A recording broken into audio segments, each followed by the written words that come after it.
Inaugurato stamani un nuovo cantiere super bonus 110%, incontrata a Borsellino lungo la strada statale Raffadali-Agrigento, in territorio di Joppolo Giancazio, attraverso la piattaforma targata CNA, e riguarderà la riqualificazione energetica di una palazzina a 2 unità che rientrano nell'ambito del progetto Riqualifichiamo l'Italia Cappotto Mio, promosso in partnership oltre che dalla CNA di Agrigento con Enigas Unicredit, con la guida dello studio tecnico di Stefano Curabba, l'impresa Piccionello e CEAC Società Cooperativa. Oggi è una grande festa anche per questa provincia,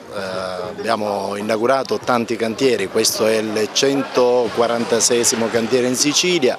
il 10° in provincia di Agrigento, e se ne apriranno tanti perché all'interno della nostra piattaforma, quella di Riqualifichiamo l'Italia Cappotto Mio, ormai abbiamo tanti e tanti progetti che le nostre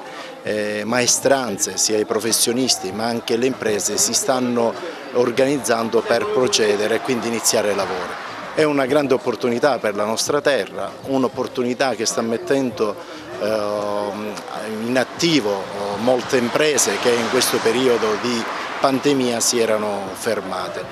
È l'occasione per efficientare i nostri territori, le nostre case, ma anche per creare sviluppo ed economia. Noi abbiamo chiesto al Governo nazionale di poter ampliare le scadenze e portarle almeno fino al 2023, altrimenti tutte le richieste che sono per ora pervenute non riusciranno a completarsi. Quest'opera si trova nel territorio di Joppolo, siamo con il primo cittadino, ecco quanto è importante anche per i fini di una ripresa economica post-Covid, Sindaco. Io credo che questa sia una delle misure più importanti che sono state varate, perché oltre a un fatto di una rigenerazione dei nostri territori è anche uno sfogo da un punto di vista, diciamo, economico, che porterà sicuramente molti posti di lavoro. Oltretutto c'è anche un'attenzione con questo per quanto riguarda l'ambiente e quindi la rigenerazione da un punto di vista delle energie rinnovabili, che saranno uno dei pilastri di questi interventi che saranno fatti. Ma è importante non solo per riprendere l'attività post-Covid, ma anche perché il settore delle costruzioni dal 2008 che è fermo. Questo è un momento di rilancio del settore, ma in genere dell'economia complessiva, perché si sta creando un circolo virtuoso importante che darà grandi soddisfazioni ai proprietari degli immobili, che vedranno riqualificarsi l'immobile e quindi vedranno apprezzare l'immobile, ma darà grande soddisfazione anche al settore e all'indotto che ruota attorno al settore. Dobbiamo considerare anche che in un momento di grande difficoltà si sta vedendo uno spiraglio di rilancio dell'economia generale. Noi siamo felici oggi di inaugurare questo cantiere perché è un segnale preciso dell'impegno di CNA anche nei confronti dei propri associati, ma anche nei confronti di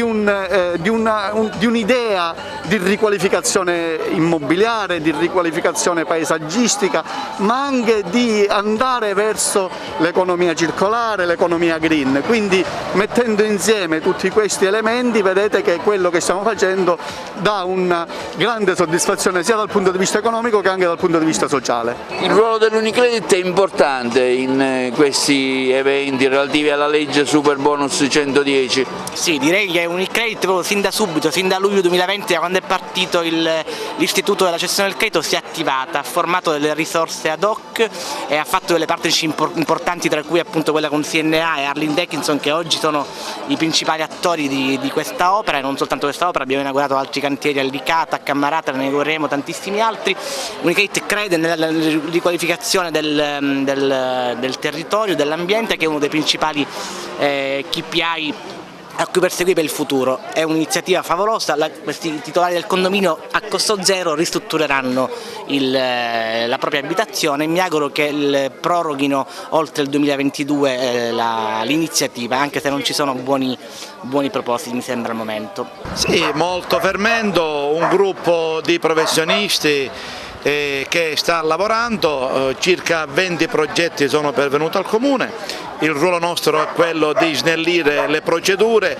di fare in modo che arrivino a buon fine, perché sono delle procedure farraginose ed è necessario che ci sia un lavoro comune per superare le problematiche che si prospettano. Noi siamo pronti come amministrazione, un volano per l'economia locale, un volano per l'occupazione locale, per i professionisti e per tutto l'indotto che viene a creare. Io penso che sia una misura importante e deve avere il sostegno da parte di tutti gli uomini che fanno parte delle istituzioni affinché arrivino a buon fine.